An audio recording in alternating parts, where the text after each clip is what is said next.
Hey everybody, welcome again. We're showing you today the Quadro Y Tron.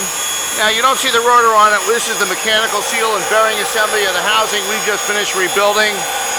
We're running at about 9,000 RPM. We're using our small little water unit here, which, as you can see, floods the seal with water. Get a little air burp there. You'll see a little water come out of that. This is the original seal. It's in very good condition. The 25 horsepower unit.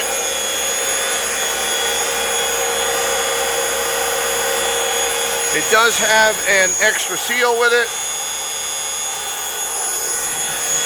which we're going to let the buyer decide if he wants to put that in and go through the general maintenance on it.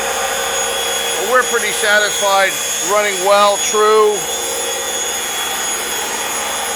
Fluid's warming up about 20 degrees as it travels through from the ambient temperature, which it should be doing. We have a little flow control on ours. Got all new bearings in the motor, new drive belts, running very nice. We're going to finish assembling it. You'll see it on the website. Thanks for joining us today.